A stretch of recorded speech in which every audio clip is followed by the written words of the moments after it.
All right, next in the Judo Taiso, what we see Mr. Tomiki demonstrating is sweeping with the arm into the same body dropping action. And he does two types. He does an inside and an outside sweep. The sweeping action is translating roughly in front of the body here. And the outside sweep rises up, like leading with the thumb, around a corner, and then in. Up, around the corner, and then in. It's significant to note that he's timing the action of the drop as the hand comes into the zone where his center line is the dominant factor. You don't see him dropping as the hand is translating up and out, for instance. It's only going here, here. So it's saying something about the timing, boom, boom, right there. The timing of the hand and foot together as the hand gets into center.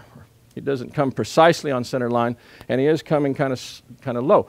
This is an interesting fact because as you apply this for someone coming into a position of control, you're going to actually impute a vector from the falling arm, the hand coming down, boom, in these particular lines, in this case the outside sweeping in line, so that as you're moving into it, it's going to create, in a judo context, not only a dropping line that's cutting through his center here, like a wedge, but it's going to impute a vector not only there, but to the angle toward the edge that you're leading into. So now we are talking about the edge of the hand in terms of the position and the vectoring that it causes.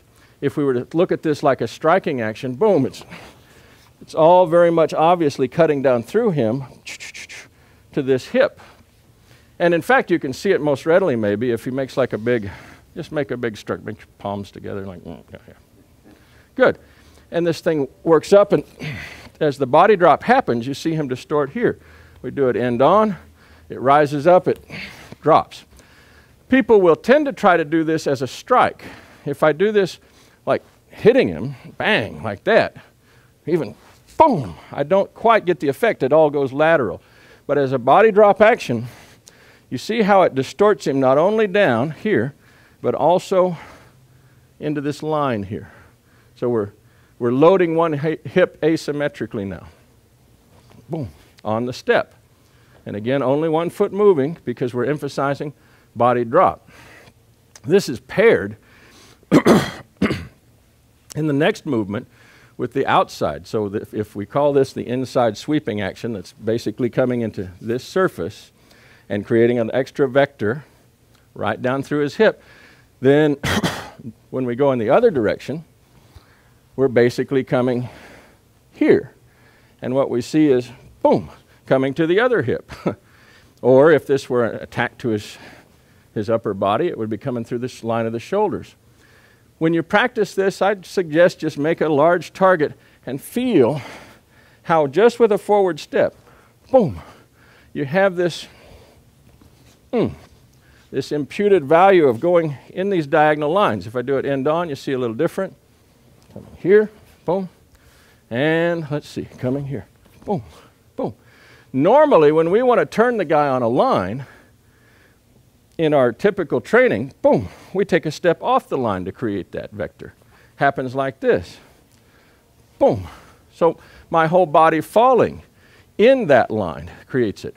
But what Mr. Tomiki is demonstrating here in these early forms is that it's actually coming out of the vector determined here, and the step is still taking place straight at him. Boom. Step is coming straight at him. The line is coming from these diagonals as the hand falls into the center line and imputes that extra vector.